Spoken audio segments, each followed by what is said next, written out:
One.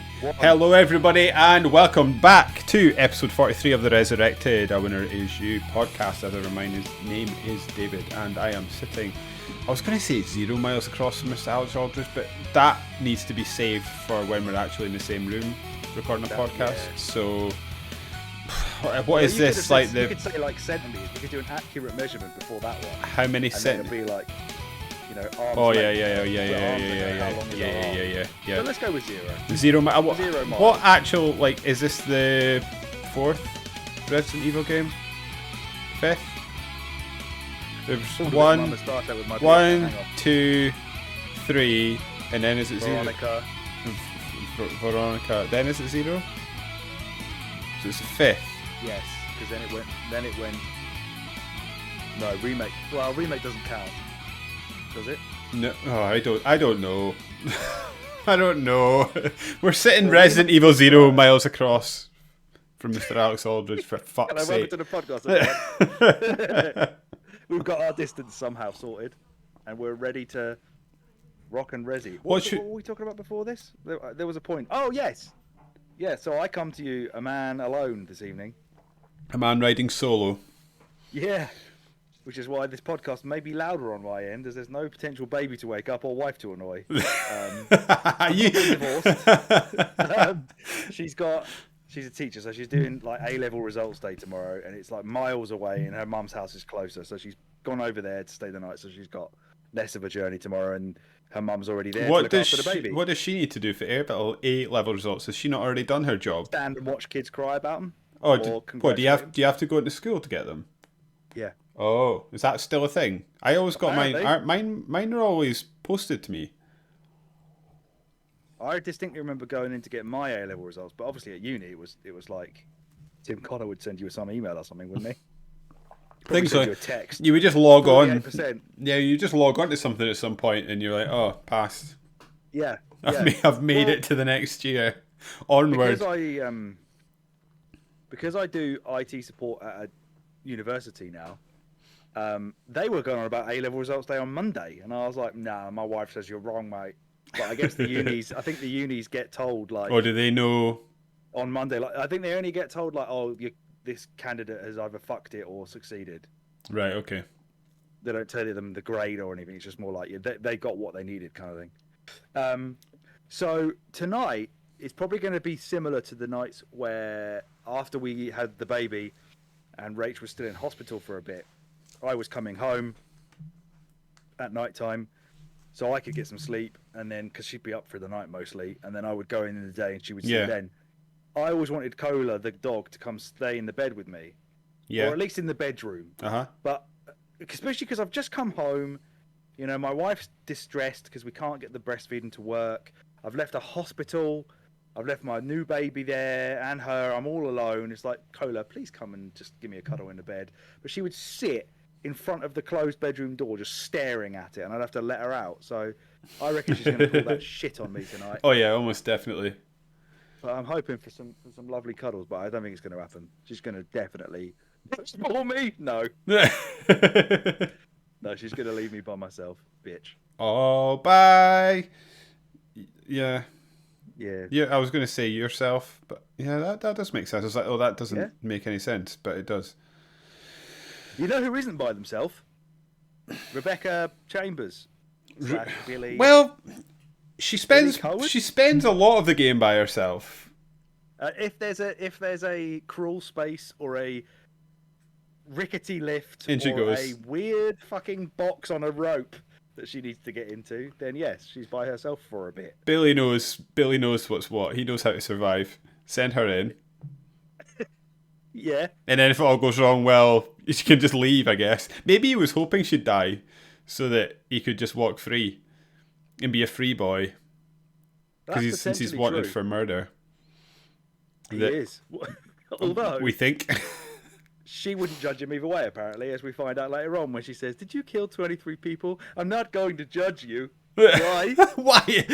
Perfectly fine to judge that. Yeah, if you kill 23 people. How ironic as well. Be judged. Billy.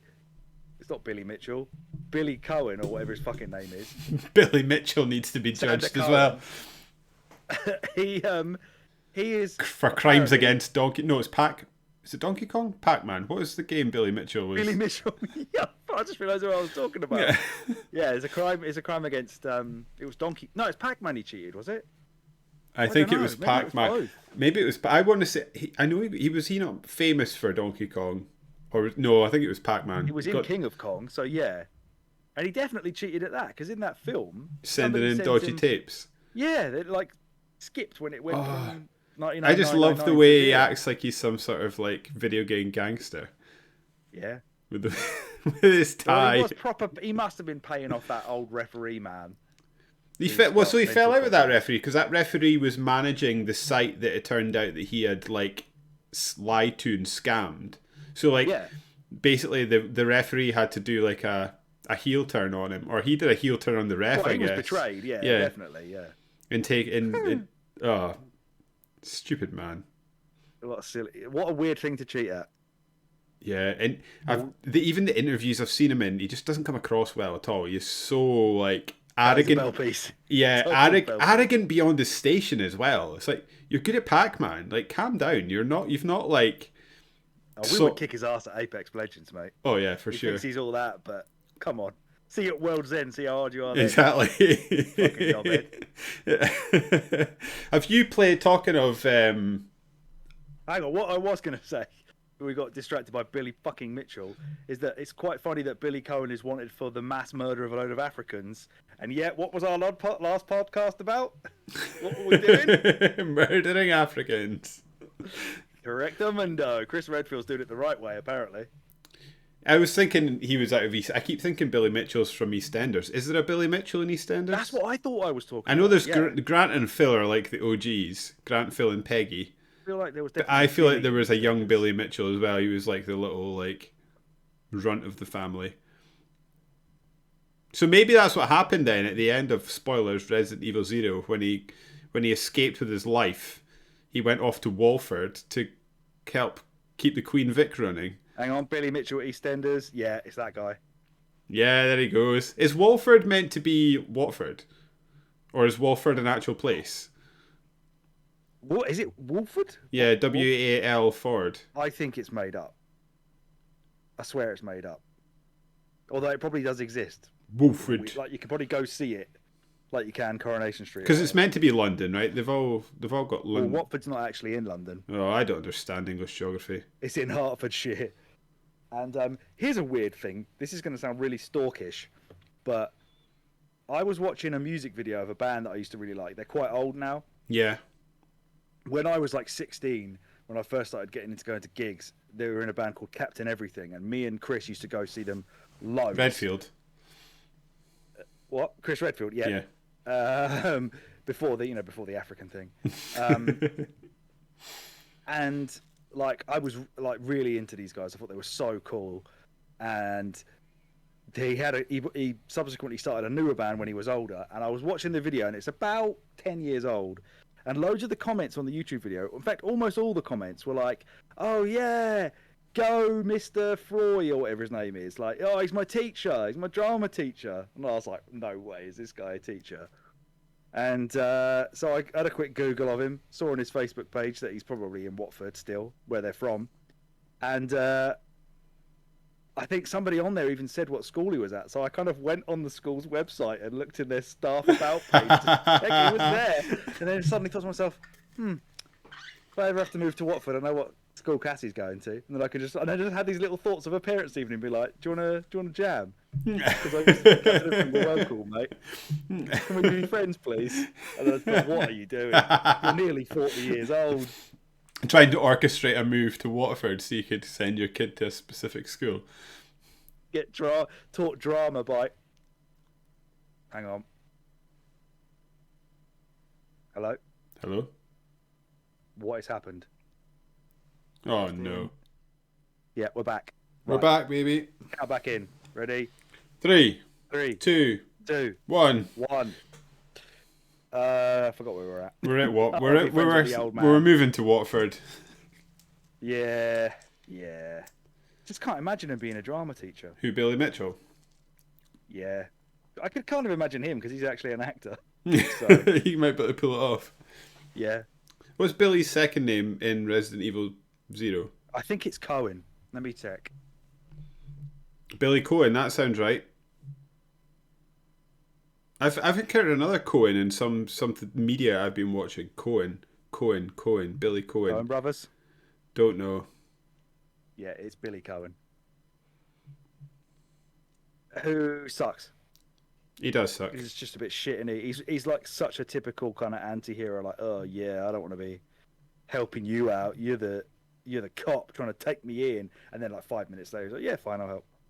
Yeah, he's the proper like just stick a leather jacket on him, put a cigarette in his hand, and make him look a bit moody, and everybody thinks he's a badass. Yeah, but he's actually a bit of a weeb. He is a bit of a weeb. Right. So, in case anybody hasn't figured this out from, again, the title of the podcast, we're talking about Resident Evil 0 today. As part of our Summer of Resi, Resident Evil 0 came out first of all in North America on the 12th of November 2002. Did it come out in North America first? Yes. Was that then usual? Japan on the 21st. I think it was. When did that at some point that kind of flipped, didn't it? Because I feel like Japan used to get games first, and people would import Japanese games to play games early. Yep.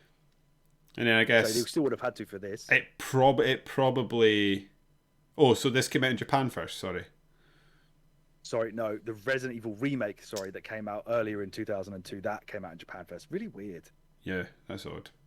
So for that, you'd have had to import it. But obviously, because we were in the EU, we got absolutely dicked over anyway. As we always did for some reason. Until March 7th, 2003. Was that because the European market had quite a lot of piracy going on, and maybe we were a smaller market than the player base suggested? Shit about us. I think because they had to translate it or localize it for not only English, because we got all the games were manufactured in Germany, I think, and they were also obviously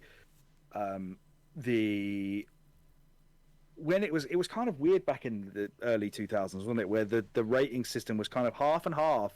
Sometimes it was ESRB and sometimes it was BBFC for no reason. Yeah. But I think because as well they were rating it, if the ESRB was rating it, they obviously then had to rate the localized versions, and it had to be localized into like French, German, Spanish, and then English. That was usually what was on the releases that we got. So I just assume it took longer. Yeah, I guess do so. that from Japanese. But weirdly, although we got everything late, so for example, the Resident Evil remake we didn't get till September 2002, whereas Japan got it in March. We then got the Resident Evil 0 like in March 2003, which is like 6 months later, whereas the other ones were like 8 months later. We kind of got like a smaller gap between the two, but also had to wait ages. And it's also mad that Capcom released 2 Resident Evil games within 8 months of each other. Yeah, that's insane. But as we know, both of you, you and I now know, that's because Resident Evil 0 was actually originally an N64 game. Yeah, so had a lot of the work been done? So it was supposed to be a 64 DD game. But that obviously sold like dog shit. That was a terrible idea from all involved. So they gave up on that and we're just going to make it a straight up N64 game, because they had this idea even back then of having like 2 protagonists that you switch between on the fly. And the reason that they wanted to do that is because they were using cartridges which don't have any load times, so it would be more seamless than it would be on the disc of like the PlayStation. Apparently, they were working on this alongside like multiple other Resi games, because you're talking 1998 that they started developing this. So I think the second game may have come out by then, but they were also developing like Code Veronica around that time, which came out in 2000. So after they kind of realized that the cartridges, although they had no load times, could not store anywhere near as much data as CD-ROMs, i.e. PlayStation, they realized then that they couldn't they weren't really going to get it done on N64. Apparently the ideas for the gameplay, visual design, and the script, all of that had been completed in '99. So then they ported it over to the GameCube, obviously, and which ran on discs. Small discs, yeah. Did that make any difference to the loading times or anything like that? Like, were they apparently had to do some. I think whatever it was that I read said they had to perform a lot of programming magic to get it to work. Yes. Fucking sprinkle some fairy dust over it. Capcom magic. So what does it say? Production shifted to the newly announced GameCube with the concept and story carried over, but all of the data was recreated for the GameCube. And obviously they showed the N64 game about 20% completed in January 2000 at the Tokyo Game Show for the N64, which obviously is the video I sent. Oh, so they showed it as an N64 that video I game. sent you. Right. That was from the TGS. Okay. I can't believe how different it looked. Anything about this from like reading about games back in 2000. Obviously, my memory's not going to be that great from 22 years ago, but I remember nothing of this being announced for N64 at all. Yeah. Not a bit. So did it come? I guess. So how do these dates line up? When did the GameCube come out? Was it just sort of an easy port to make, as in terms of like, was it just a natural progression, or did it take years? Years. So the development of this obviously started in '98, and then it was shown in 2000. So they'd worked on it for 2 years for the N64, and then they decided to scrap that and start all of it again on the GameCube. But then that didn't come out for us until 2003, but like 2002, end of 2002. I'd love to know. It took like 2 years of GameCube development. I'd love to know how much work that involved, because surely it's not just a case of starting from scratch. I mean, like.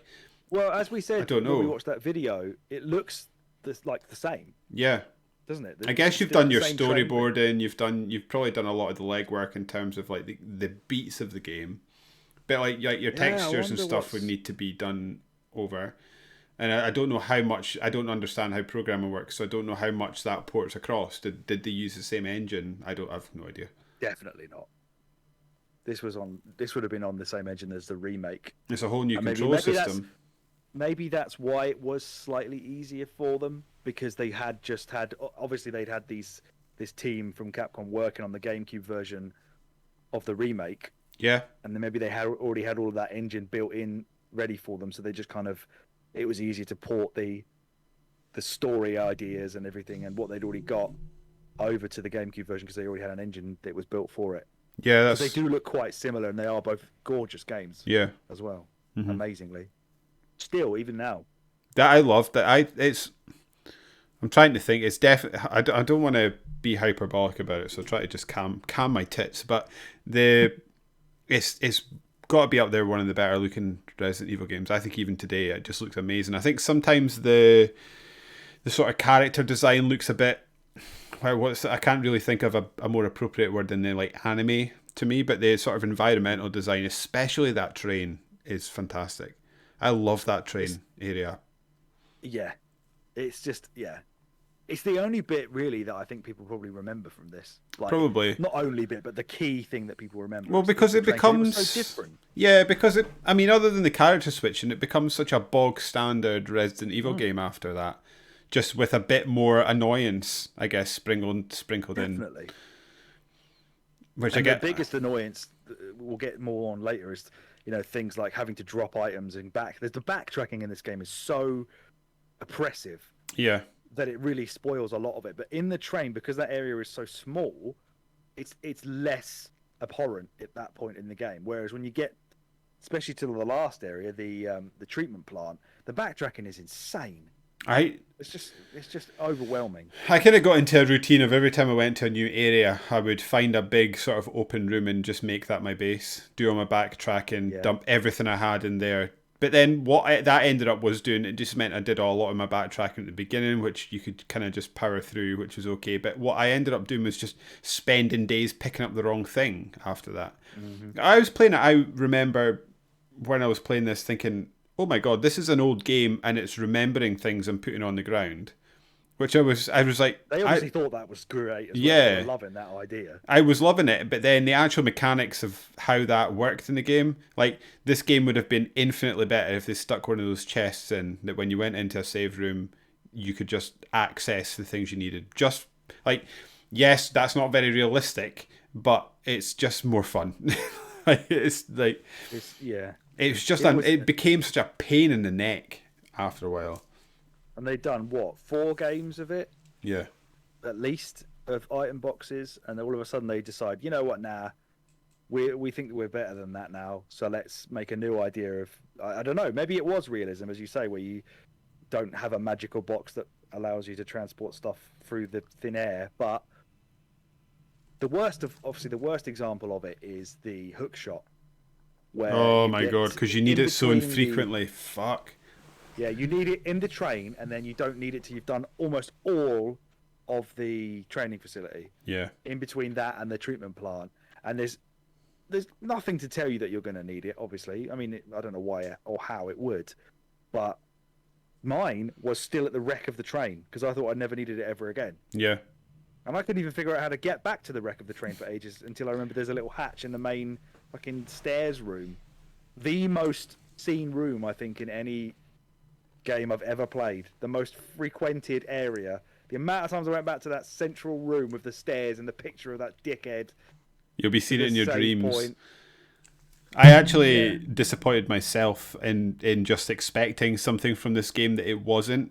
So, like, and actually when I was thinking about it, Resident Evil 8 ended up being this, but when I did the train, because it's relatively short, I was like, oh, and then you do the train, which I say is relatively short, and then you do the mansion, which feels like a sort of smaller mansion to what I was used to in Resident Evil games, and then that picture that opens up relatively quickly. I was like thinking, oh, this is just going to be a game of mini mansions. This is great, and then it just wasn't that.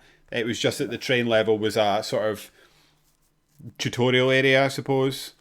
Yeah, definitely. But I think I'm going to keep repeating myself throughout this podcast. It might have been the tutorial area, but I think it was the best area of the game, personally. I thought it was great. Really loved it. Yeah, it's a really fun level. It's got a bit of everything in it. Apart from, well, it's got some stupid bosses in it. I mean, I don't think there's anything explained about why there's a big scorpion in there. No, it just is there. No, and I don't think the giant centipede thing is explained either. That grabs. No. Yeah, what's her name? That seems to be the extent of Rebecca. Yeah, and just carries her about for a bit. Yeah, just gives her a big hug. Yeah. That hurts. And then Billy kills her because he's a murderer of Africans and kindly bugs, apparently. Kindly bugs? Yeah. Yeah, he's not a bug hugger, he isn't. Yeah, a lot of the bosses in this are just big things. Big bat. Oh, absolute horseshit boss. Flying stuff. I could make another list of things I don't like in games that involve flying enemies. Yeah. But the worst thing about that bat fight is that the auto aim made me kept looking at the little ones. Yeah. I didn't want to look at the little ones. No, you did not. And I've got a grenade launcher in my hand. I don't want to look at a little bat. Yeah, you don't want to be grenade launching a poor little bat.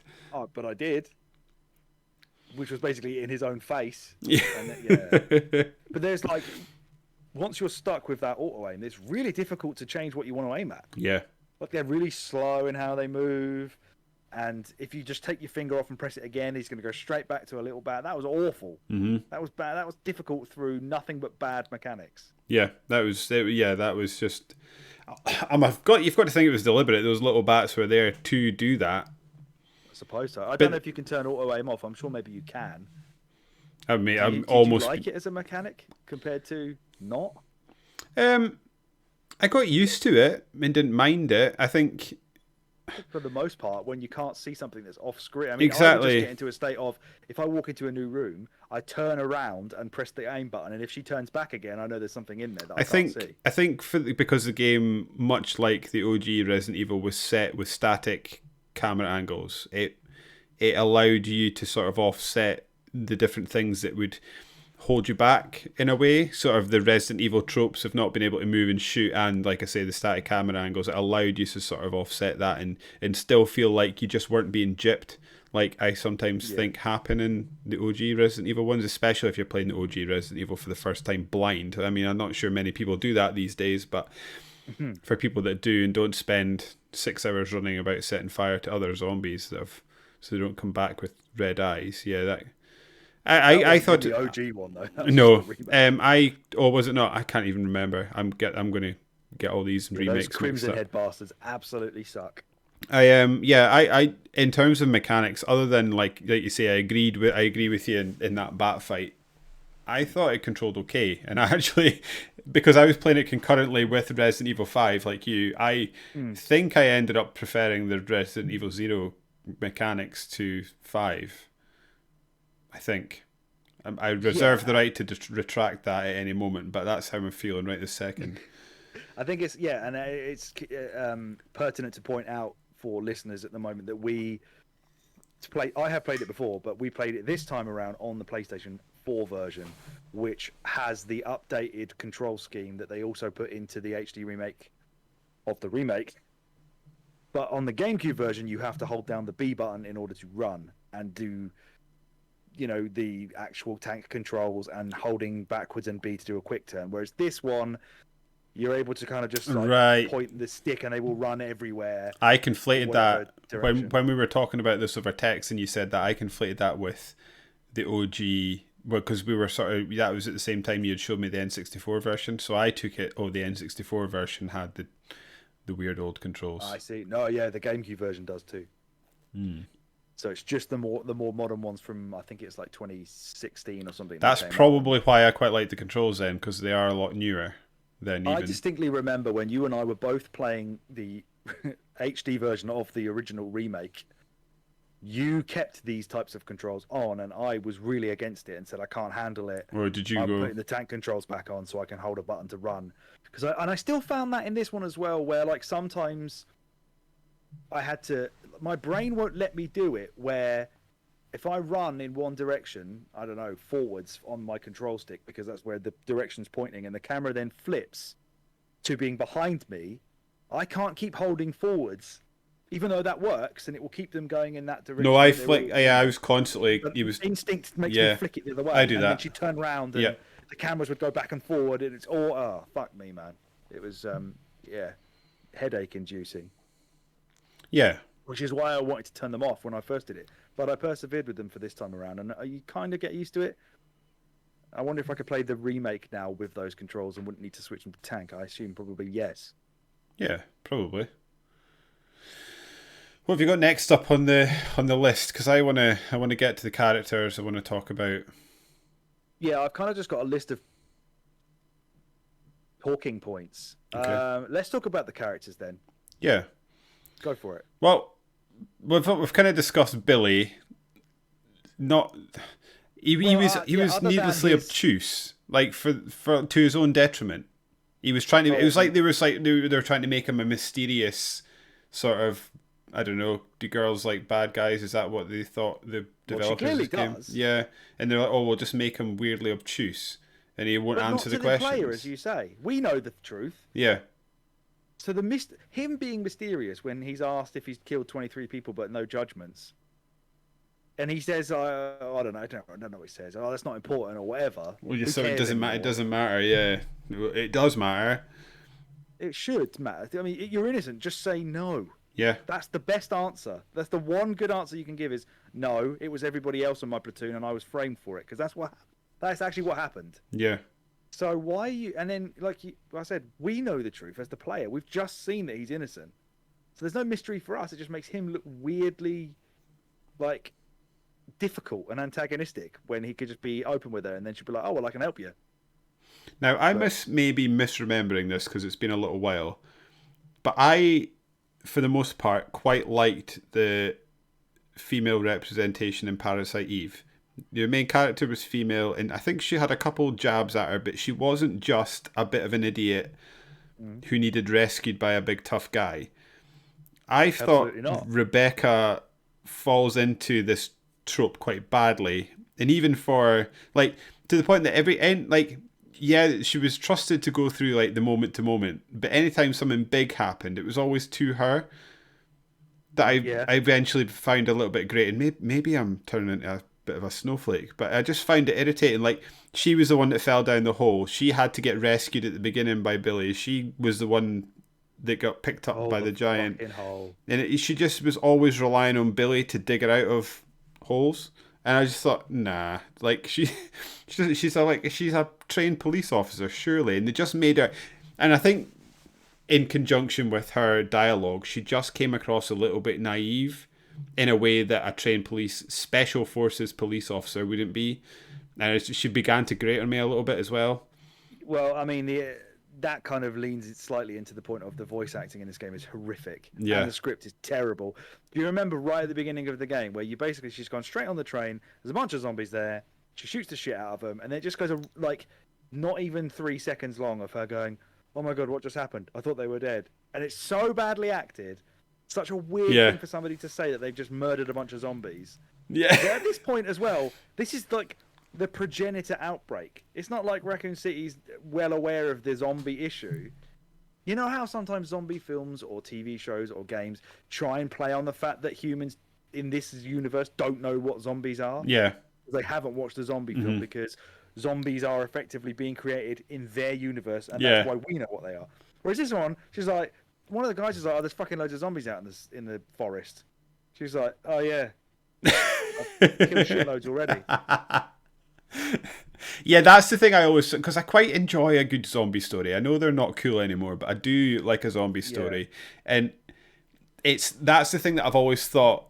A lot of shows and TV shows and whatever books and like media has struggled to do is go from the point, if you don't know what a zombie is and you don't know that these are zombies, you go from the point from being a normal human being like we are to shooting people in the head. It's that switch that I think is really hard to do properly. Narrative dissonance, right? Yeah. I'm trying to think of media that does it good. I think The Last of Us does a fairly decent job of it because it misses out a lot of the breakdown of society, but it presents you with situations in which Joel's forced to defend his own life. Whereas a lot of the time people just make the leap from, oh, we just got to shoot people in the head now, which is tough. Yeah, and I guess to link it back to what you're saying, that's what they did. Yeah, imagine if you try and think of that in a real life scenario. Like, what would you actually think if something that was dead, if you were just walking by a graveyard with your dog and a bloke comes out of the ground and comes towards you, would you be like, you probably would be like, that's a fucking zombie. Yeah, but then would any part of you be like, hang on, those zombies aren't real? Yeah, I would definitely shit myself. Yeah, absolutely, yeah. Because isn't it Shaun of the Dead, the film Shaun of the Dead? At one point, I think Ed, he's like, oh, there's a zombie out there. And Sean's like, don't say that. Don't say the Z word. There's no such thing as that.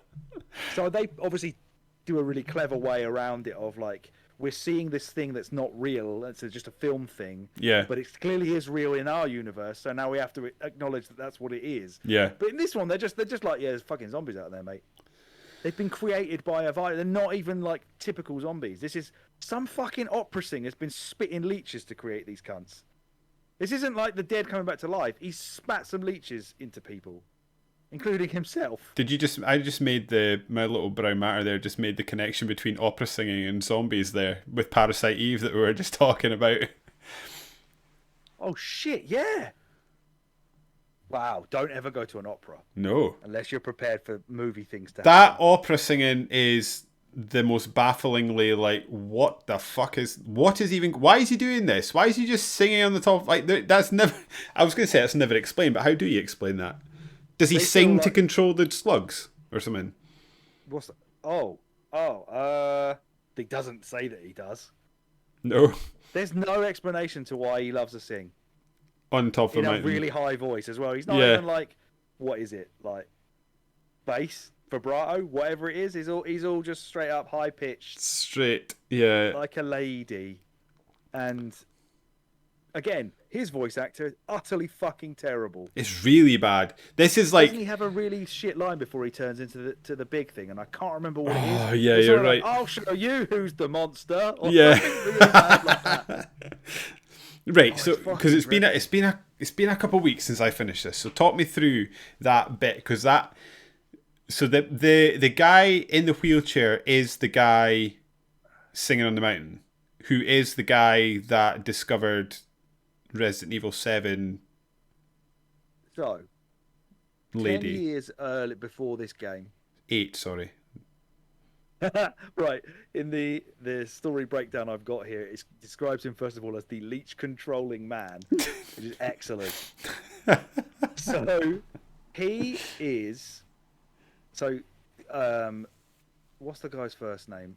Is it James Marcus? Is that his name? I don't know. Dr. James Marcus.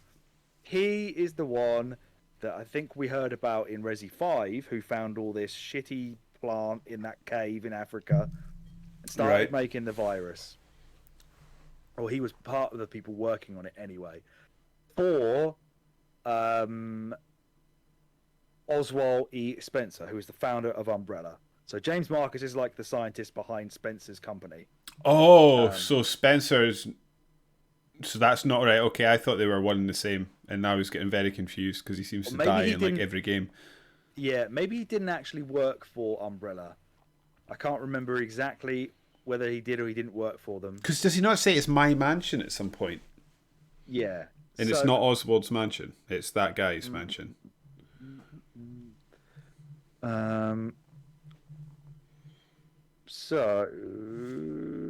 Okay, sorry, right. So, I'll probably cut out some of that, me not knowing. It's just really bad for a podcast about the game. They co-founded Umbrella. So, James Marcus and Spencer co-founded Umbrella, and they built the training facility. Spencer has Marcus assassinated by Wesker and Birkin, who we see doing it. That's the only thing we see Wesker and William Birkin doing. So William Birkin being the antagonist from Resident Evil 2, who is the father of Shelley and all that stuff. He's in Resident Evil 2. Wesker, we obviously know, is mental, and he turns on everybody in Resident Evil 1. So those two were working together for Umbrella behind the scenes. They kill James Marcus, who created the virus, for Spencer, whose mansion it is. But, of course, there was a virus, or one of the leeches, the Queen Leech, entered the corpse of the assassinated James Marcus, reanimated it into the opera-singing man. Right, okay. Who now wants his revenge on Umbrella by creating leeches that he can control that then cause the zombie outbreak. So, which, let's just point out right now, is shit. It's really That's bad. a shit reason for zombies. It was cooler in Resident Evil 1 where it was just like some evil companies trying to create bioweapons. But now, an opera-singing weird man in the mountains spits leeches and makes them. That's fucking shit. We didn't need that question answering. We didn't need to know this part. So then I'm confused why... Because is Oswald in this game? Is he not with... He is not in the... He's not really in the game. Is he not in the cutscenes? Because I'm sure there was someone in Wesker... Yeah. Where, like, who is this guy? And then he's like, ah ha ha. And then he alluded it to being his house or something like that. So surely Oswald looked at him and thought, hey, that's my mate, but young looking. Remember, he looks totally different, doesn't he? He kind of like switches into the old man face for a little bit, doesn't he? Oh, I thought the weird young long-haired guy was just him in his 20s or something. Oh, it might be. You don't see any young pictures of Spencer. You just see him as an old man or an opera singing man. So it's kind of right, like okay. maybe that is I'm what not even going like to try and make any sense to that. Yeah, you might be right. But I don't think we see a lot of Spencer in this. He may not even be alive anymore. I don't know. My headset just cut out and it's just come back again. So I'm back and everything seems to be working. Sorry about that. All going weird for us tonight, isn't it? Yeah, so Umbrella are his target, and Wesker and Birkin are basically in it to just kind of be like, oh, look, we know they're both evil. We better show that they were evil even back then. Because they just watch stuff on monitors for almost the entire game. Like, Wesker doesn't confront us at any point, does he? No. Because at the beginning of Resident Evil 1, he then... Because, at the end of this game, he kind of goes to meet up with the team, doesn't he? He goes to meet up with Chris and Jill and all that to kind of, like, head off to the mansion. He can't... Start in the next one. You can't know, because if Rebecca was ever to come across anyone, surely she'd be like, Wesker's a bad guy. I've just seen him on a train. She would do that, but she also doesn't tell anybody anything else. No, she just sort of goes back to work. I love that bit when she goes, and I never saw him again. That was amazing. That was so good. Utterly amazing. But in the Resident Evil remake, Rebecca is in that as well. She's in the original game as well. In that game, this is the biggest issue that a lot of people have with the story of Resident Evil 0, is that she, in that game, is utterly useless. She doesn't tell anybody anything. Lest we forget, she's killed a tyrant. She's killed zombies, a giant bat, a giant scorpion, centipede. She's killed zombie dogs. She's killed fucking tons of stuff. Spiders, the lot. She's killed hunters. She has seen the the training facility for Umbrella, so she knows they're behind all of it. She has seen William Birkin's lab from Resident Evil 2, but you can't go in it in this game. You go up to the door and it's like, I don't need to. I probably can't be asked to search this. She tells nobody anything in Resident Evil 1, and she is even like afraid and cowers in a corner when a hunter comes in and Chris Redfield has to save her. So the plot hole there is ridiculous. She should be a seasoned vet who's a total badass because she's just killed all the way through a training facility, and the facility where they created the fucking virus, and she doesn't tell anybody anything in Resident Evil 1. Just does nothing. Well, they even manage it in 2. Is it 2 to 3? Where the main character in 3 is just like a gun-toting maniac. Yeah. So she has at least been through the first part, because it's Chris and Jill in the first game, isn't it? Yeah. So she then goes out into the city while Leon's in the other part in the police station. So at least she's kind of acting the way she should do by that point, where after the events of Resi 1, by Resi 3, Jill is a badass. But Rebecca's just suddenly reverted to this cowering little girl. It's such a shame, but it's just such a, like, oh, if you didn't know, we are just making this up as we go along. We have got no big plan for this. We are just going as we feel like. And I think that's another thing as well, where this felt like it became the moment where Resident Evil's plot became a bit indecipherable and messy, and it only got worse from then on in. Because, well, I suppose 4 wasn't too off the beaten track. I guess it's just a bit in the future, but come like 5 and 6, then it all just started to get really messed up. It just goes a bit wild, and you're right. It just becomes a bit impenetrable. I'm trying to sort of get my head around it at the moment, because obviously we're having the Resi of Summer, and I think this is just my brain, but I'm struggling to even differentiate the characters. They seem the same, but they've just got different hair colors to me as well. Like the Leon and Chris, I struggle to figure them out apart. Have they got different personalities? I actually think we're going to see some kind of standoff for them in Resi 6 when we get to that. I think they're going to meet, because I don't know if they ever actually have met. Okay. And let's think about it. They don't meet in 1 because Leon's not in it. Chris isn't in 2. 3 is just Jill. 4 is Leon and there's nothing to do with Chris. 5 is Chris. And then I think in 6, because Chris and Leon are both in it with different stories, I think they finally meet in that game. But before that, they hadn't met at all. And then obviously the next time we see Chris is with Ethan. And what do we know what happens to Leon then? Is he still, in theory, going around?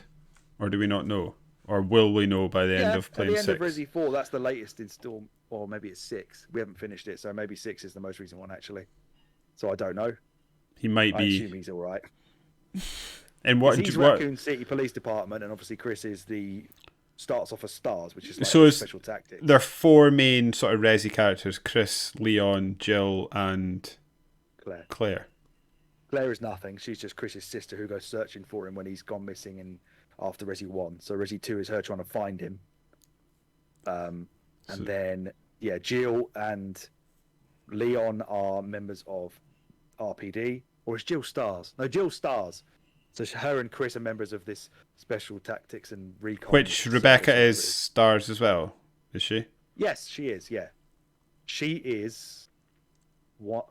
Is she Alpha Team? Yeah. She's Alpha Team because they're the ones who get killed in Resi 0, and then Bravo Team, I think, is Resi 1, which is Chris's team. Oh, right, okay. So, yeah, okay. Because at the start of Resi 1, Bravo Team go there because Alpha Team's gone missing, right? So this is telling the story about Alpha Team. Yeah. Correct. Or what the one member of Alpha Team who survived. So the sort of big beats make broad sense. It's just the sort of character by character. Rebecca's the big mess, I think, at the moment from where we're at. A huge mess. And Wesker to a lesser extent, I guess. It's just kind of like shows that he was bad from the beginning, and then at the end it was like, right, I'm going to go off and screw everybody over and trick them in the next game. Bye. Yeah. Until I fall in a volcano. Yeah, with a boulder. Very weird. But I did like it. And I mean, yeah, I there's things about it that I like because it's classic. It still feels like classic Resi, even though it's convoluted with pointless backtracking and nonsense. the But to actually backtracking's play an it feels almost a game breaker. Yeah, you're right. great. Oh, totally. I wouldn't talk And about it's it. hard. As I think I said to you before, this is the hardest. I feel like this is one of the hardest Resi games I've played, and I'm pretty sure I saw somewhere that this was one of Capcom's ideas, was to make it harder. I think they were kind of influenced by Sweet Home, which I don't believe obviously follows any of the item box shit. So maybe they thought that was part of making it harder. When actually they just made it less fun by doing that. Massively less fun. Because, as we've said, the backtracking, having to run back to an item box was something that was probably being criticised at this point in time, where people were kind of saying, it's getting a bit weird now. You've got to put loads of stuff in a box. You've got to make sure you've got the right stuff out of your box before you go to the door, because you've got to have the right key. And you've got to have enough slots in your inventory that when you use the key in the door, you can then pick up what's in the door. People were giving that shit for being, a bit weird and cumbersome. And then all of a sudden they take the item boxes away so that all your items are just in a room. In your inventory, and you can't backtrack to the nearest thing. You have to go right to that room. I found the inventory was like quite punitively small as well a lot of the time. Yeah. I feel like they tried to make it that way because they're like, well, you've got 2 characters worth, you've got 12 slots or whatever it is. But no, not enough. No. Not even. The amount of times I had to give all the pistol ammo to one person to have the other person like pick up some shotgun shells, reload their shotgun. Now can I have my pistol bullets back, please? Oh no, wait, sorry, there's a herb over in the corner. Have all the pistol bullets back again. Fuck, it did my head in. Yeah. Just dropping it, but you drop it somewhere where the camera doesn't see it anymore. There's one in the treatment facility where you're in like a lodgings, I think it is, and it's got like bunk beds in there. It's like a zombie on a bunk bed. Every time I'd drop something in that room, they'd hide it behind the foot of the bed where the camera never goes behind, so I could never tell where it was.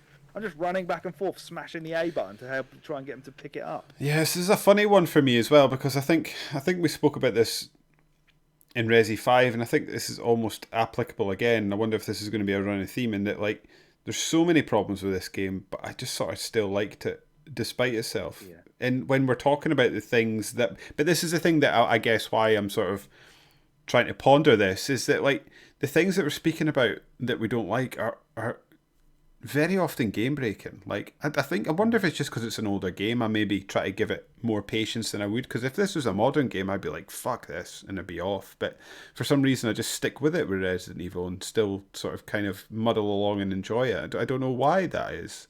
Maybe I'll figure it out by the end of the summer. Maybe. There's a certain uniqueness to how it feels. Yeah. Nothing really feels and plays like that. For me, there's definitely... For everything but Zero, any of the other games, because in this, before we started getting in this, well, I think what prompted us to go down this Summer of Resi thing is I played the Seamless HD Project version of Resident Evil 2 on both Claire and Leon's games. Yeah. And there's just such a comfort in playing a game that feels that way, that I like the tank controls, I like the item management, I like the item boxes, I like the ink ribbons, I like all that stupid shit, the fixed camera angles, all of that. So that's what draws me to liking this. But they've messed it up enough in this one that I can kind of see why people don't look back on this fondly compared to the OG versions. Because graphically, as we said, it's graphically incredible. It's so good. It is so good. That you sent me a picture, was it yesterday or the day before, of a camera angle looking through a window as Rebecca's going up to her door, and it was incredible. Yeah. So many of the effects that they do in this look really good, like the rain effects from the beginning in the train.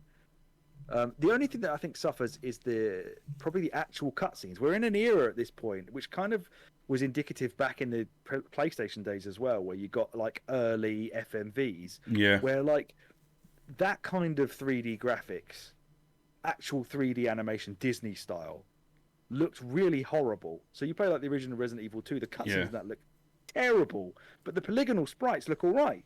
So you're looking at it, you're thinking like the actual base game engine looks better than the stuff you've pre-rendered as a movie. Yeah. And even in this game, it's the same. All the cutscenes look like shit. The character models look weird. The face movement doesn't look good. Then as soon as it goes back to in-engine, It looks great again. Yes, that's a great Weird. point. That's a great point. When you started that sentence, I thought you were going with like, because I think the static stuff in the game looks absolutely phenomenal, and I think where it trips up is like you're saying, the characters. But when you're looking at the cutscenes specifically, you're absolutely right. The actual game looks better than the pre-rendered cutscenes, which is really a really odd thing to sort of realize. Yeah. The other thing that I was, don't know how much of it was pre-rendered, because like the old Resis had the pre-rendered backgrounds to make them look really good. yeah, I feel like there was a lot of, well, there weren't flat surfaces. It's not like you were all just flat walls. There was like a lot of scenery and a lot of stuff that was kind of like in your way that made me think maybe it wasn't pre-rendered. But I don't know how you get it looking that good on a GameCube unless it is. yeah, and I think it has to be pre-rendered. It must be Because it's better than Resi 4. From what I've seen of it, I've my experience with Resi 4, like I say, has been about half an hour on the Wii. But from my memory of that is it does. It still has, and I don't know how many more games and when did they sort of drop this? The annoyingly obtuse puzzles that I have no reverence for whatsoever. They actively irritate me. Like that who carries around a lighter and doesn't have a fuel in it? Like, what's he? Why has he got a lighter? He's going to prison, for fuck's sake. Take that off him. That's another good point. Maybe he did what they do in Pulp Fiction, where he's put his watch up his ass. It was just like, his ass. At no point, unless I was looking at a guide, would my brain ever have gone lighter fuel, lighter. Never. I was going to text you and ask you how many times you needed a guide for it. The lighter fuel situation now is just like, no, I'm sitting with a guide. As soon as I got stuck, I just looked at it. I was like, I'm not fighting this. The point I was going to ask you about it was for the battery, where you have to mix those canisters, the blue and red canisters in Rebecca's mixing set, then mix it with that weird purified water to create sulfuric acid to then go in the battery. I thought to myself, has David needed a guide for that? I don't know how Almost I certainly. Need a guide for it.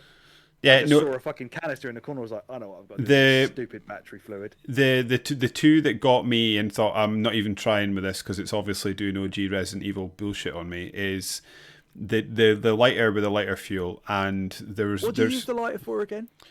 Oh, it's the fucking door. To get through a door, you've got to light a candle. That's right, yeah. And then the other bit, there's like random canisters, like coloured canisters lying about the place, and I'm supposed to just know that goes into Rebecca's mixing pot that she carries around with her in a backpack. There's definitely a note somewhere that tells you what the colours mix into. Right, okay. But those were the two, and I can't remember whichever one was the latter.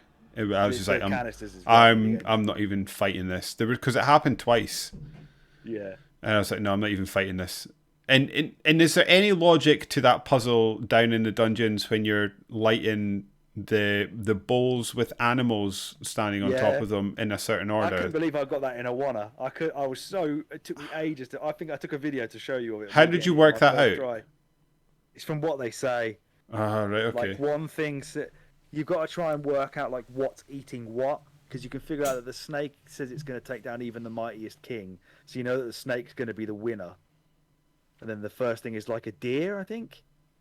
And then like basically one's eating the next. It's like some kind of weird food chain. And do you know what's daft as well? I like that. Well, this is the thing. Is you know what's daft, and I think it's just whatever mood it catches me in. Like maybe I was just already annoyed at some of the puzzles, but like I remember there's monkeys just before that bit. Yeah, so I'd be surprised if you were annoyed by that. There's a riddle in Resident Evil 8 in the mansion about turning the guy on the horse to face us. So fucking shit. I remember you getting raging at that, and I quite liked it, but I'm now realising that was a Resi-ass puzzle, and I wasn't angry with it for some reason. Do you know what it is? They remind me of point-and-click adventure games, which is another genre of games that I would love to get into, but the stupid puzzles, I'm not even doing it. Like, I want to enjoy the story and I want to enjoy the games. Like I really, really want to have played through the Monkey Island games, but I just can't be asked with the stupid puzzles that make no sense. Stuff out. It's just mental. You need a guide and you ruin the point of it. Yeah. So that's what they remind me of. But yeah, that's funny, and maybe it's just the mood it catches me in. It's so odd that it was winding. That the lighter was the one, because again, like when I messed about with 3, because you were good enough to give me the HD pack Yeah. for the I don't know, what do you call it, an ISO? Is that what it's called? Did I get that right? Yeah. ROM. As soon as ROMs is cartridges, ISOs is CDs. right, as soon as I saw the tied up door near the start of the game, and I saw a lighter, I was like, I've got to set that on fire. And that was directly from playing Resident Evil Zero. Yeah. See, this is what I was saying. Like, it's ingrained in me that if some arsehole's going to have a lighter in every game, and most of the time you're going to need to put fuel in it or something. Yeah. It's like lighting a candle. They leave you so long before you can open that door. Yeah. There was a bit you text me about as well. You're like, oh, you're something about, was it about needing health? And you're like, there's loads of it behind a steam pipe that's blown, or is it fire? Yeah. There's a bit, and I was like, oh, you don't. I was when you were saying that, I read that, and I thought, oh, you've got so far before you're getting in there. I was miles off it. Because it's not far from the end of the game. Because there's a bit. Is it something for a key card or something in there that basically unlocks, I don't know, something to let you down into the bit where you get attacked by the big dude for the first time, I think. Maybe. Yeah, it might even be one of the stone tablets that you need to put in that. That's maybe it. The bit that has like the observatory tower kind of thing that like just drops down into the water, and that's when you head off to the treatment plant thing. You mentioned them before. Which is the areas in this game get gradually worse. From one to like beginning to end, it just gets worse and worse as you keep going. Yeah, absolutely. I'm back saying it again. That train section was phenomenal. I even liked the end of it where you had to race from one end of the train to the other and figure out the code to stop the bomb going off. Do a bit of maths. Yeah, I thought that was fun. The maths on the first bit, and then you've got to do the maths when you can't see what the sum's adding up to. I can't remember. It must have been pure 9 times table, mate, all day long. Was it? Yeah. Oh, yeah. One of them you have to get to like 82. So I did like 9, 18, 27, 36, 45, 54. Get up to like 70, then do 2 5s and a 2. Boom. He's in. Makes you feel well smart. I tell you something, Dino Crisis is going to potentially fuck you right off with its puzzles. Because they're not necessarily obtuse, they're just hard.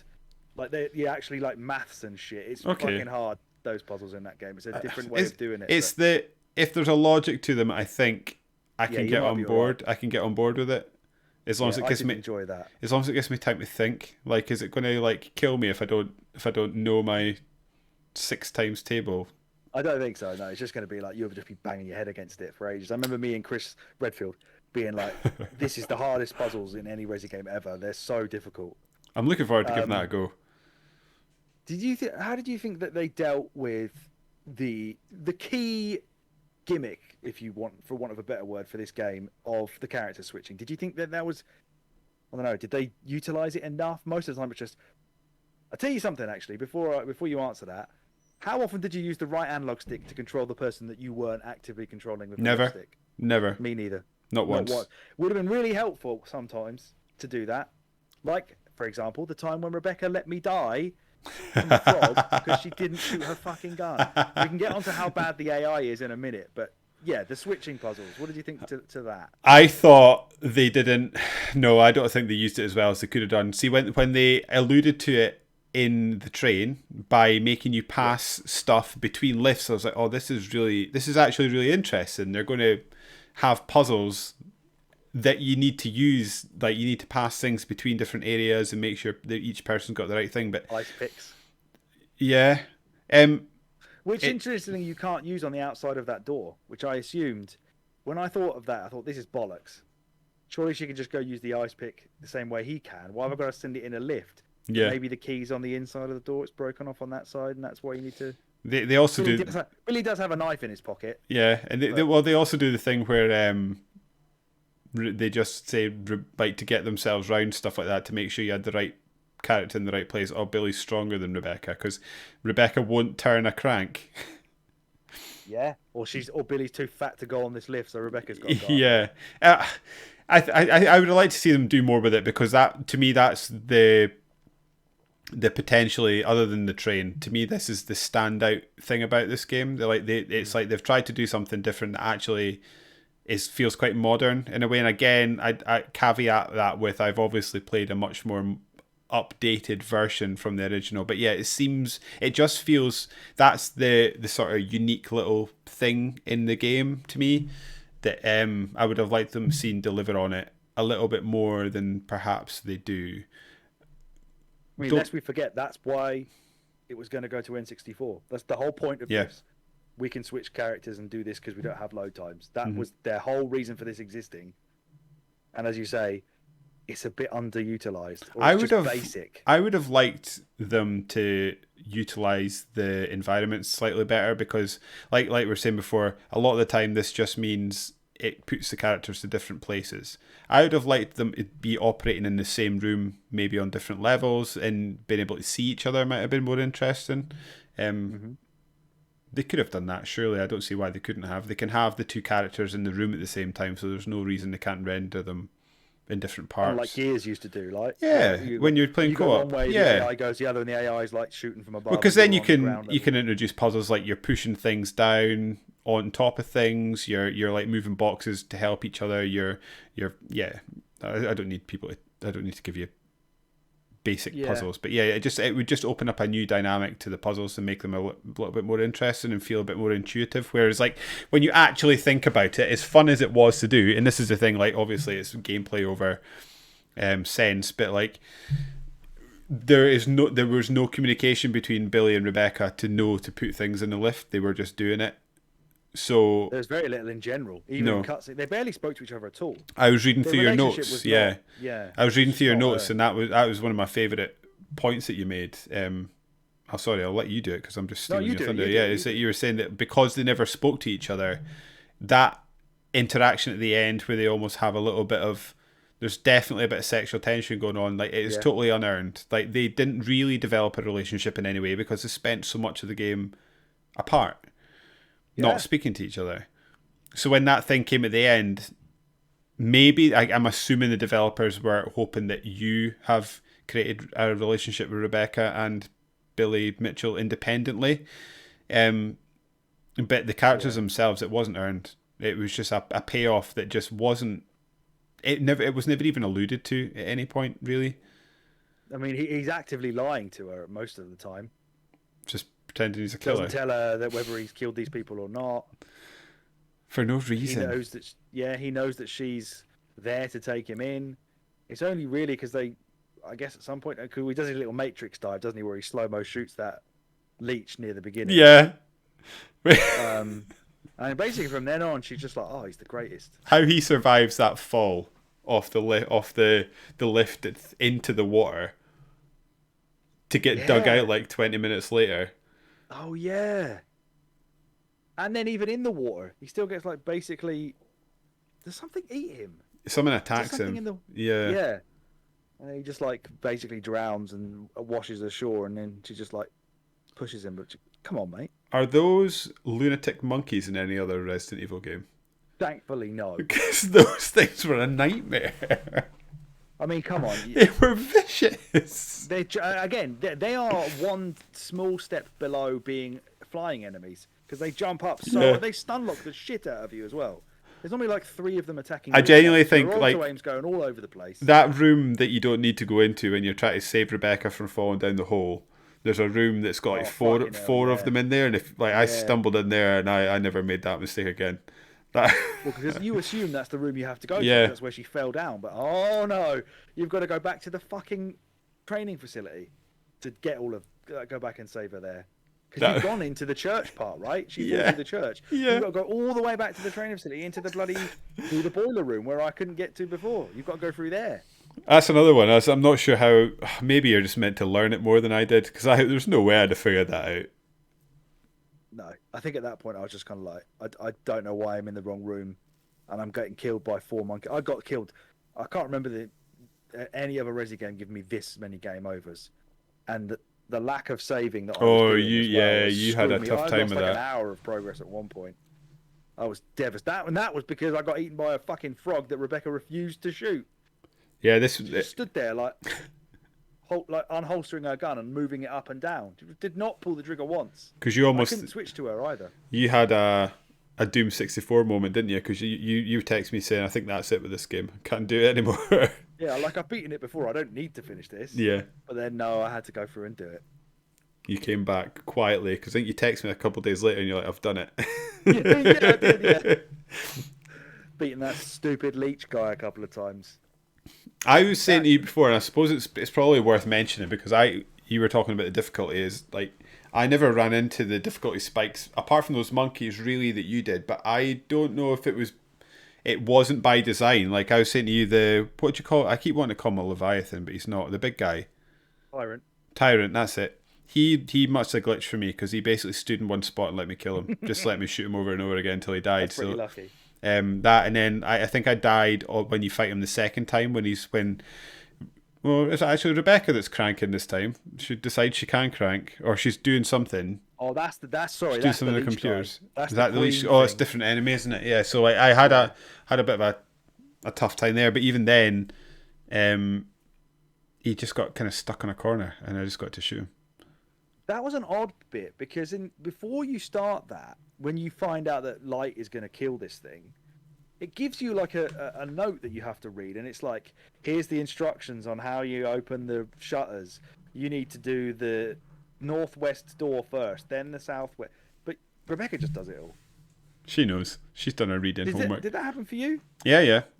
Billy had to. The AI character just goes off and cranks. Yeah, you just got to run the opposite direction to Rebecca and just shoot the thing to distract it.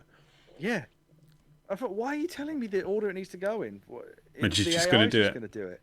Yeah. That was so odd. But I was really thankful for that because I was like, I took a photo of the screen on my phone and everything. Like, right, here we go, ready, right, where have I got to go first? And then Rebecca's just off doing it. Like, oh, cheers, love. Much appreciated. Would have made an interesting co-op game. I wonder. It wouldn't have. It probably would have ultimately been quite a boring co-op game because the other character would have just done a lot of standing still, doing nothing for a lot of the time. But if you're playing as Billy when he gets stuck in the room, you just wait for the lift to come back up again. And again, in another world, it would be interesting to see how they would have redesigned this as a co-op experience again with the sort of interconnected rooms where you would sort of come in contact with each other from time to time, but it's not that type of game. Feels like a precursor to that almost though. Yeah. I saw somebody talk about this game and saying that the map design was not as good as the originals because it wasn't as interconnected. So you'd basically this school of thought was like, oh, you'd get to the main stairs room where you've got the save station and you've got the picture of Marcus, and if you went through the left or the right or you always came back same on the stairs, you'd only ever like go all the way to one end and then just get to a dead end and have to come back through the middle and go to the other side. It didn't all like wrap round on itself, which was quite a valid point, but that's not my own opinion. I didn't really notice it at the time. No, I didn't either. I have to be honest, but it's true, I guess.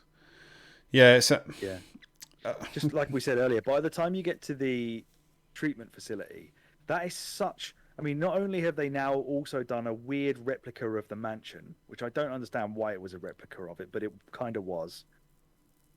So they started off on this brand new area, which is this train, which is really cool. There's loads of cool camera angles. It's a different setting. It's interesting. It's nice to look at. Then you go to what basically looks like a budget mansion. Then you go to this bland fucking grey facility, which is at the end of every Resi game. And of course there's a self-destruct at the end as well. And I loved the fact that I'm pretty sure like Billy's like, who the hell pressed the self-destruct? As in like, why did anybody do this? And who did this? There's nobody here. They're all fucking zombies or Leech Boy. And he's turned into a fucking slug. So who's pressed it?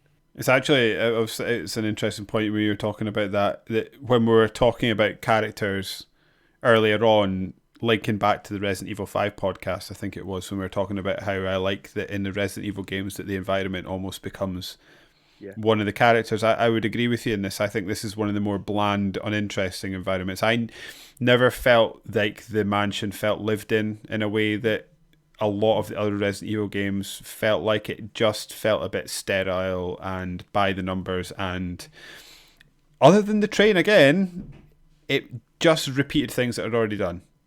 Mansion, underground area, lift, subterranean area, like that was just sciencey stuff. Yeah. It in some ways it feels like again train area and the switching between characters. There's aspects of this game that feel like they're teetering on doing something new and trying something, taking some risks. Yeah. then there's the other side of this game that just feels like it is boring by the numbers, ticking check boxes, doing things that they've already done before. So it's a weird sort of, what's the word? Juxtaposition, is that the right word? Like there's clear differences in this game that I think is both a shame and interesting about the experience. Like some of the stuff's fantastic, and some of the stuff is just so. It's not even. I don't even think it's. There is bad things in this game, but for the most part, it's not bad. It's just bland. Worse than the sum of its parts, I guess. Yeah, I'd agree with that. Yeah. Like I said, there's something, even though it's a horror game, there's something like oddly calming about playing these games. I don't know what it is. It's just like fucking about in an inventory, the camera angles, backtracking somewhere, seeing the crappy door animations. There's something like chilled about it, and I don't know why it's chilled. For me, It's so like it's not full of action all the time. There's a lot of times you're just running through empty rooms, picking up stuff. There's something that I find comforting in playing games like that. I don't know why. And it's like they're slightly old school, maybe. I don't know. Yeah, for me, it's probably a lot of those things. There's probably nostalgia in it because we were talking about the puzzles earlier, in which like if you get this sort of resi brain in, maybe they're not so bad. There's probably a lot of nostalgia in there, but for me as well, again, like it's not like you don't play these games really, and if you do, there's short, sharp spurts of it, like on the edge of your seat, staring at the screen.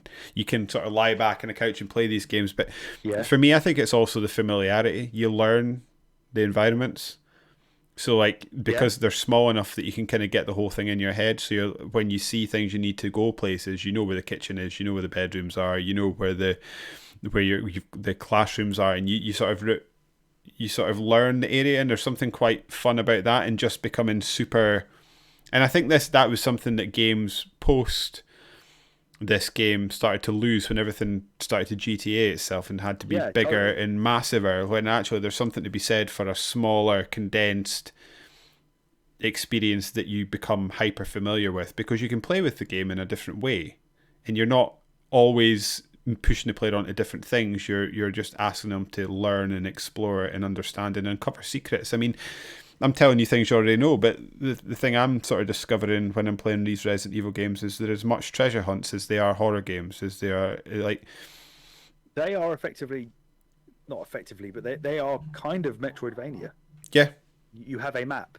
You now have something that can get you to that side of the map that you couldn't get to before. Off you now, and I just love looking at the map, and as you say, knowing where that is in. Oh, that's that door I couldn't get in. That's got, it's the red door because it's the fire key, and it's all the way over there, and I know where I'm going. You're right. That familiarity of the environment that you're in is a big plus point for the series in general until it went mental. Yeah, and I was actually thinking about that while I was out walking the dog today, thinking about this podcast, and when we were talking about Metroidvania there, and I keep coming back to it, and I don't mean it to be something that I keep repeating, but what I mean by when I say lived in space, when I'm playing a game, I like to sort of exist in an environment that feels believable, and it feels like it's not just sterile. It feels like a space that people used to live in and operate in and go about their daily business, whether that was have breakfast or go to sleep or just have a social life, meet people, have friends, have arguments, go to work, fall out with your boss. Like, it's a place that feels genuine. And I was thinking about other games that we've sort of, if not fallen in love with, ended up with quite a bit of passion for over the years. And the other one that jumped out, Matt, maybe was when we played Prey recently, and that's a similar idea, but on a larger scale. This is the mansion, isn't it? And this mansion, almost by the end of Prey, becomes this living, breathing part of the game that you almost learn, especially specific spaces. You learn it by the back of your hand, and you know the dangers, and you know what's going to trip you up, and you know where the risks are. Resident Evil's the sort of the thing that brought that on. I can't think of any other game that did that in a way that, and it's probably thanks to Resident Evil and games like Metroid, obviously, that we played and liked as well. That because I just think it just struck me that when we're playing games like this, talking about Resident Evil, because you obviously have a huge fandom for it over the years, like we keep coming back to these types of games, and I think there's actually, when you think about it, there's quite an obvious through line that connects these things, and it's just I just thought it was quite interesting. Yeah, the point you made about how we lost this when everything went open world is exactly my feeling and exactly why I find them so comforting to go back and play. Absolutely. I think it's kind of why I like the Yakuza games so much, because they're always set in the same town. And I know if it says I need to go to this street, I know where that is because I've played it in 5 games. It is repetitive. You can't just sit and play them all one after another because you'll go mad, because they've just repeated the same map every single time. But it's that familiarity about it, and that It's like going home and visit your parents. You know the streets because you grew up there for a lot of time. Yeah. there's something. It's really weird. Like if I came back to Aberdeen now and I'm driving through Bridge of Don, I would feel really like goosebumpy. The hair on the back of my neck would stick up because I'd be like, oh, I remember driving this. I know where I'm going. I know where the golf club is, and I know where the arcade is down by the beach. Well, it probably isn't there anymore. I don't know. Or putt golf or whatever. Yeah. All that sort of stuff. I'm going to commit before even if it's maybe not even a podcast game, but I am committing, and I'm saying it on a podcast to make me do it. I'm going to play Yakuza 0 at least by the end of this year. It's going to be doing when we can find time, because I've re-downloaded it and I've just been sitting looking at it. I was like, all right, find some time. I might just restart it. I don't know how long it would take me to pick up because I didn't get that far into it. In fact, I might not restart it because I think when I played it, I basically just did the sort of grand setup, didn't I? So like Did you see the Majima bit where he starts off as a waiter in that club? Or did you not get as far as him? Were you just curious? I can't remember how it starts. I was just curious, and it was like when I stopped, I had done a few of the side quests, like when you go and help that girl with she's selling her pants to someone, and then you go selling them to loads of people. So basically it's the first time it lets you out into the city at large after you have that boss fight that took me an age. Maybe I should just do that boss fight again. I found him tough though, the guy with the big tattoo on his back. I mean, that's everybody, but yeah, I know. Yeah. I'm pretty sure I know the one that you mean. The bosses in most of those games are quite hard. Number 3 is the worst because the bosses just block forever. They just never stop blocking. It's just bullshit. Well, I'm now thinking, actually, when I was saying that, started fighting a guy in a car park. He was, and that basically felt like a bit of a tutorial on how to do the fighting mechanics. So maybe I should go back and redo these things because I'll be coming in cold. I think having the setup to the story is probably worth going back for anyway. Yeah. Maybe when you do that, I will play. I think I'm up to 4, so I'll play 4 alongside it. Oh, nice. So we can kind of talk about Yakuza together. Yeah, that'd be fun. I feel like I'd want to play 0 for again, but it's a big commitment. Yeah, it's quite long, and I would just get sucked into all the stupid business mini games and all that kind of shit. Maybe there's a good YouTube video you could watch to remind yourself of the story, because then I can. Yeah, I think I could struggle through a pod about it if you just have to lead it and tell me, and I'd go, oh yeah, over and over again. The bit where you get to watch the softcore porn videos. Yeah, you're scared that your girlfriend's going to walk in and be like, "What are you doing?" Do you think you would have stayed and completed Resident Evil 0 if this pod didn't exist and you didn't have an affection for Resident Evil? Would you have bounced off? How far do you think you would have gotten? Wow. How far does the game carry itself on its own merits, basically, is what my garbled question is trying to get out. That last point about not having the affection for it is a tough one. I don't think anybody who has no affection for Resident Evil would like this game. I maintain I would have liked the train of your time. I think I would have. You'd probably get through that and get to the next bit and maybe get a bit fed up. At a push, I think I would have got to where the portrait opens. Maybe not much further than that. Because I really, like I say, I loved the train. I thought I quite liked the mansion up to that point, and for me, the environment goes downhill quite precipitously once you go through that portrait. Oh, no doubt. And see, the thing is that obviously at some point in my life, I got into these games, and this isn't a marked departure from how it was before, other than the bullshit lack of item boxes. Yeah. So there was some point in my life where I accepted what Resident Evil does in terms of making you maybe have to go back a few too many times, not being able to see what's coming at you, running out of item space, having to drop things, pick things up, figure out what you need at a certain time. Maybe a large part of that was because Chris was there, and Chris basically, that's probably why I love it so much, is that me and Chris would always play these games together every single time. And he would know the maps, and he would know where to go, and he would know what I needed. And I would be so astounded by this guy's knowledge of this game. But he wants me to do all the mechanical stuff because I was better at games than he was. that it just became like we became this like really good team for it. So that maybe helped me accept what it was trying to do. Whereas, yeah, I obviously lost patience with it this time because I almost quit on it, thinking, well, this is dumb. I've just lost hours of progress, and I don't need to play this game anymore. Mm-hmm. But then I did go back and do it anyway. So perhaps that says something about it. That is part of my love for it. But I did, as I said earlier, I didn't need to finish it. I've done it before. I didn't need it for the pod. I could have just looked it up. Yeah. But something made me think, no, that's what I want to do right now. I do just want to play these types of games. It's why Summer of Resi is a thing that we're doing, because that's what I want to do right now. There's nothing. We've been at a loose end, the two of us. I think we've discussed it off pod about can't really make a concrete decision of I'm going to pick up this either 2022, 2021 PS5, Xbox Series X game, and I'm going to play that now. That's my modern game. I've got loads of them. Cyberpunk, fucking Ghostwire Tokyo, all that, but nothing's making me want to go, yeah, off I go. This is the 50 hours I'm going to commit to. Whereas these aren't that long, and I'm just kind of like, yeah, I'd rather just commit to this for now. I'm kind of comfortable in it.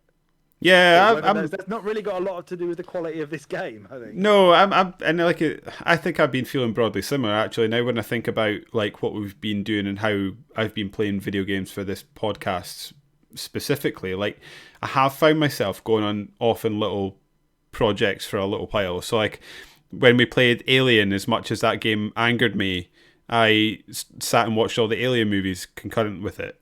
And had a great time sort of having a little Alien month. I just really enjoyed it. And then what was the other one I did? I've recently started trying to watch all the Halloween movies. And then like we're having our Summer of Resi where we're playing Resident Evil games. But I've started watching the Resident Evil TV show. I watched the new movie.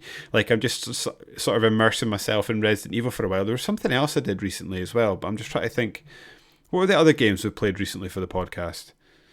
Prey. We did. There was something else I did, and I put myself on on a wee mission. Let's find the podcast feed. Prey, Super Mario Land, Wolfenstein. When we did Doom 64, that was the one I was thinking about. I started replaying all the other Dooms as well, so I picked those up and started playing through those. Same. Did I mess about with Well, we kind of did it. We went from Super Metroid to Castlevania. Yeah. So I guess that's it. Yeah, I've just sort of... Where am I going with this? I wanted to probably play more Castlevania after that. Oh, for sure. I adored that game. That was absolutely fantastic. Yeah, and we've had it's just been fun sort of immersing myself in a franchise for a while and trying to learn a bit more about it and coming out of it, hopefully on the other side, knowledgeable about it. And if not knowledgeable, just knowing I never need to go near it again. But that doesn't happen very often. I actually find that I quite enjoy looking at these old things and learning about them. Especially when I've got a friend like you, for example, which is obviously like we're doing the podcast together. It's perfect that you're so passionate about it as well. So I'm like, well, I like Alex. We've got a kindness. We don't have exactly the same tastes, but we generally like the same thing. So if Alex likes this, there's a chance I'll be able to find something in this as well, or at least appreciate what he appreciates about it. We've got a similar taste in we like to try everything. Yeah. That games has to offer, and that I guess that's our sort of biggest thing that we have in common.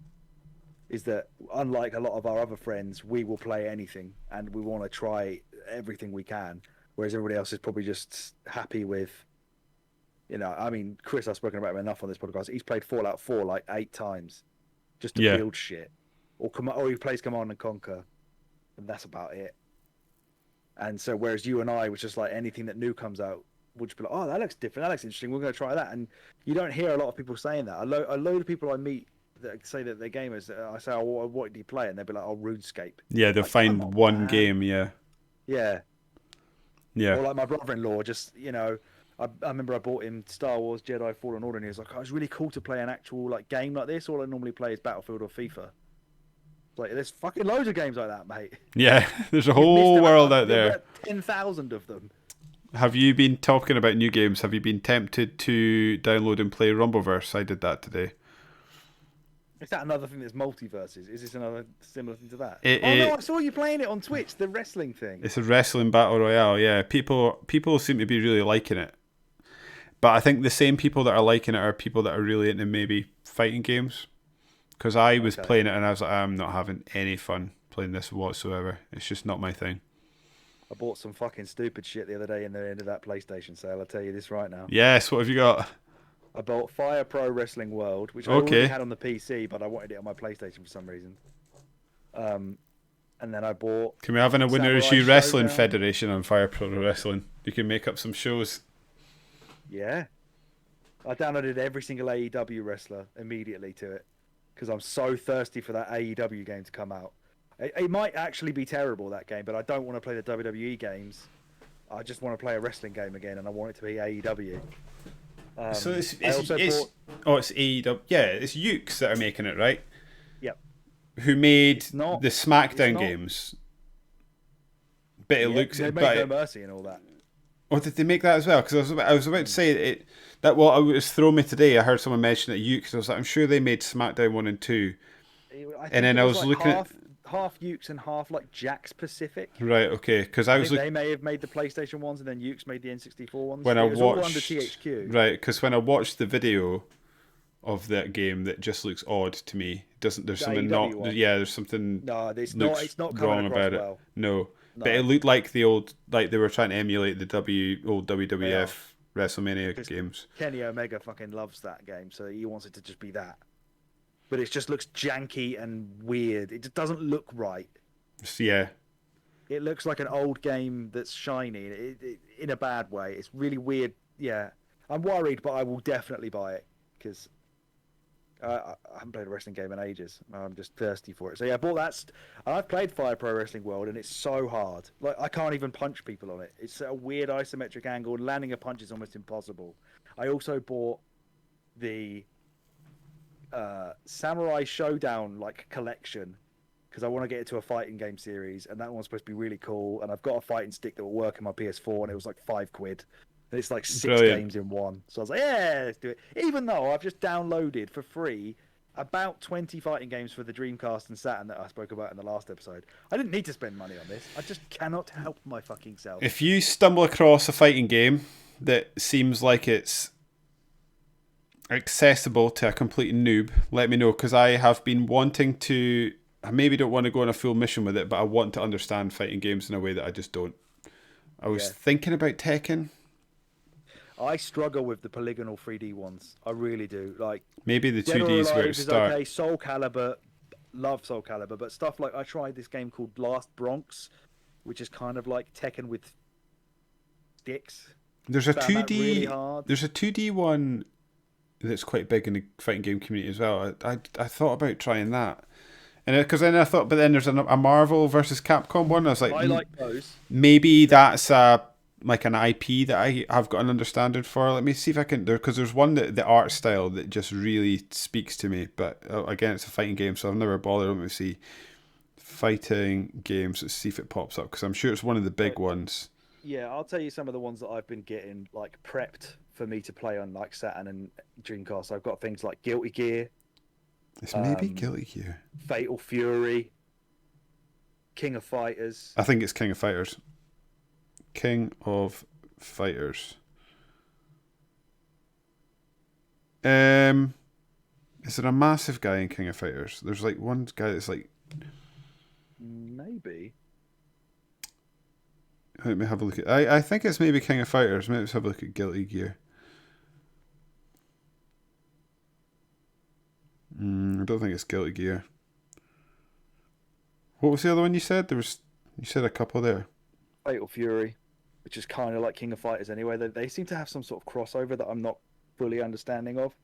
I think they're both developed, or at least they were both on Neo Geo, which is where a lot of my fighting stuff has come from, because I've had a bit weird Neo Geo desire, and I've just been downloading loads of shooters and fighting games and beat 'em ups. I'm going to say King of Fighters, unless I change my mind. King of Fighters does appear to be awesome. I'm really looking forward to giving it a try. That's one that I don't know. I think I actually did Google what's supposed to be the best King of Fighters game, and I think it's... Maybe people seem to think it was 95, maybe? which is on Saturn, as well as many other things. You could just download it. Just play that. That Power Rangers game's probably a good baby's first fighting game, but it's too easy. Yeah, I reckon so. Yeah. Yeah. Marvel vs. Capcom games, I mean, they are mental. You can get really deep into it, but on the surface of those games, they basically do a lot of the basic Street Fighter controls. Okay. So it's basically like everybody does a move if you do the Hadouken combination.